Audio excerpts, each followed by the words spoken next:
Oh, wait, does Donkey Kong have to do the... Did I somehow not do this basic part of the thing? Did I never do this? If that was it...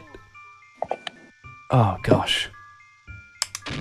So we're just working on getting... There we go. I think we've got it. To plug a mic we're just trying to sort something out in the background, and yeah. Just keep playing. Yeah. Okay, we already did that. Happen. Yeah. Already did that part. What's this? Oh, there we go. There we go. Hello? Hi. Hey, how's it going? Hey, I'm well. How are you all? Hello. It's fantastic to meet you. Would you like to introduce yourself in case some people don't know who you are? Oh, hello? Hello. Yes, we can. I gotcha. What's up? Would you like to introduce yourself? I'm sure chat is going wild. They know who you are, but yeah, just I want it on the record. I need to know. Of course, everyone. My name is Alexandria Ocasio Cortez. I am the congresswoman for New York's 14th Congressional District. Thank you so much for joining us today.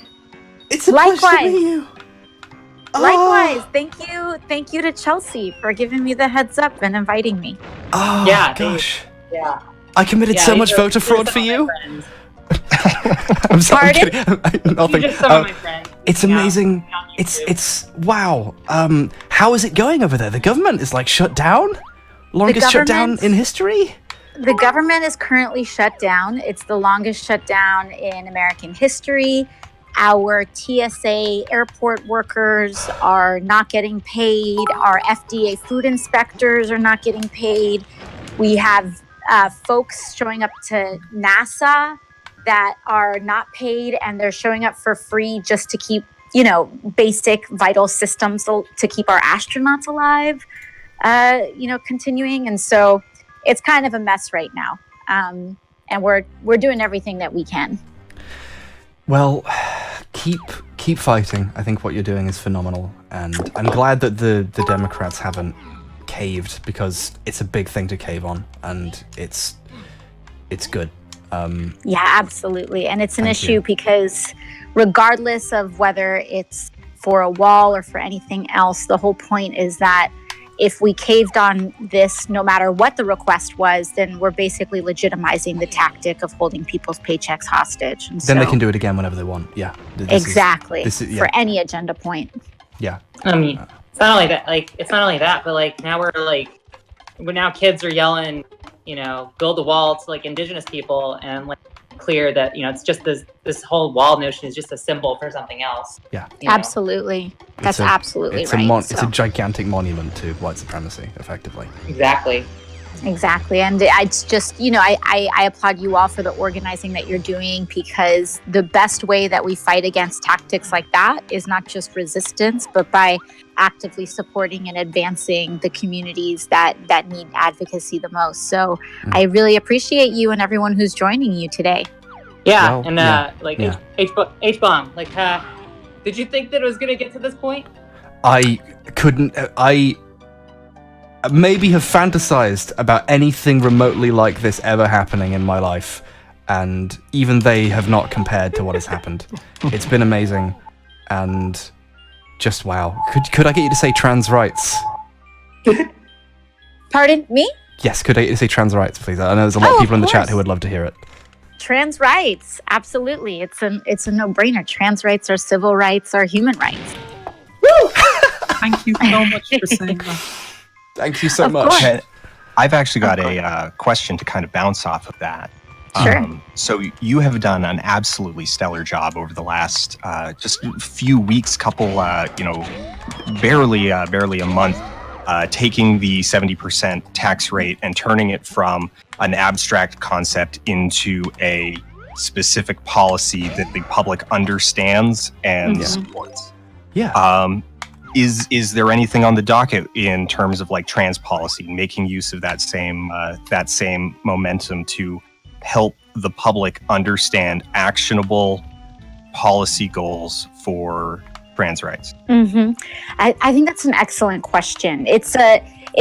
it's an interesting one as well, because when we're talking about actually just fighting for equal protection, it's not as though we're trying to advance a specific policy as much as it's more of, I feel like a lot of the times it's the war that we're having is a cultural one, much more than just than a marginal tax rate is. So what we really need to do and show, I think, which I think we're starting to do, is have this conversation a lot more in our culture. And so, for so long, I would say that Democrats in the United States have operated from a defensive place for a very, very long time. And what we're doing is just kind of going on the offensive. Like I just tweeted today that in the United States, we wouldn't have to talk about bathrooms at all if everyone just washed their hands and minded their own business. Amazing. What an idea. And so I think that a lot of what we need to do is put things into perspective, but also continue to reassert that equal rights means equal rights. It doesn't matter who you are. It doesn't matter what you're wearing. It doesn't matter how you identify. And, in terms of legislation, we can legislate protections or legislate, and this was actually a question that we had recently, not just specifically to the trans community, but there was legislation that a Democrat was trying to propose that was essentially a protection for our immigrant community, but it was a constitutional protection, I believe. And so we actually didn't co-sponsor it, and we actually pushed back on it, because introducing legislation that pretty much already reasserts what's in the Constitution makes it feel like it's up for debate, like if they voted. If they voted if they voted down the law, it would almost make the constitutional guarantee seem less valid. Yeah. And so we actually pushed back against it, even though that it may seem kind of like a twisted logic or counterintuitive of sorts. But we actually pushed back against it because we said we don't want to have a debate about what is already settled. Once you put that stuff up for discussion, that's bad. Yeah. Exactly. And so really what I think we have to reassert is that when we say that equal rights for all, we mean equal rights for all, no asterisks, exceptions, fine print, nothing. And this is so fantastic to hear, and I'm glad we got you on. I'd love to talk more about trans rights and the marginal tax rate, but I would also, I need to ask, do you know how to turn on the power in Frantic Factory in Donkey Kong 64? Because I've been here for hours and I don't know how to do it. Do not. I'm sorry. Donkey Kong 64 is outside of my wheelhouse. Well, that's okay. Your wheelhouse is really, really good. I just, you've lost my vote. No, this is fun. Please continue. I never owned an N64, though I do think it's probably the best system out of all of them. I never owned an N64, but I used to go to my cousin's house all the time. And she had Super Mario 64, Pokemon Snap, and probably a handful of other things. Yes! And that's probably all I know how to play. Pokemon Snap was fantastic. Please, what you were saying was really important. I said that was a poor taste joke. Please do continue. No worries. Yeah. I just want to say that, like, one of the biggest things that I find with the trans community, like for me personally, is like the biggest issues that we face are housing and healthcare. Yep. And those are not just trans specific issues. Those are everybody. Yeah. Absolutely. The trans community isn't uniting behind single issue things that only affect them. It's a single issue thing that affects absolutely everyone. Yeah, that's right. And that's when we have these conversations about intersectionality that are so important, because the trans community does face a crisis when it comes to housing and healthcare, like most people, especially most Americans do, except when you have the added layer of discrimination, it makes these issues much more acute in their crises than they usually are on average for other people. And so it's important that we do talk about these issues in the economic frame, but not let go of the fact that that discrimination is a core reason for the economic hardship. Well said.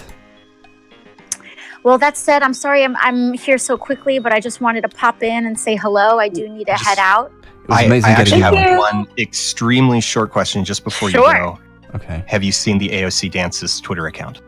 I have seen the AOC Dances Twitter account. We had them all I have not earlier. seen all of the tweets. We have the maker in our channel. Yeah. Oh, that's amazing. That's amazing. Yeah, no, I've seen it. It's great. I haven't seen all of the tweets, but I there was one. I mean, it's the classic. What's the song? I'm trying to remember. It's the 80s song. You can dance if you want to. Safety dance. Exactly. The Men safety Without dance Hats. one. That one's great. Yeah. Well, chat is losing their minds. Thank you so much for stopping by. Of course. Has made it a phenomenal weekend for many people. so much. Oh, I'm so glad. Thank you for doing this work. I really appreciate it. Everyone appreciates it. No, thank you for doing your work. And Thank you. Sure. All right. Have a great May I day. just say I'll see you on TV. I've been a bit quiet now, but Alexandria, you are giving a lot of people a lot of hope right now, Thank you. and I really don't have anything to ask, but I just wanted to say that, and I'm kind of shaking right now. Oh, no reason to shake. Thank you. Thank you so very much, and I'm so happy that the movement isn't all just about one person either. It's that we can have these spontaneous, joyous, and supportive moments, and any one of us can be responsible and be the source of it. So thank you all so much, and have an amazing day. You too. Woo! Thank you. Bye-bye. Trans rights. That's right, trans rights. Right. All right, Harry, Wow. just before that was amazing. That was fantastic. Yeah.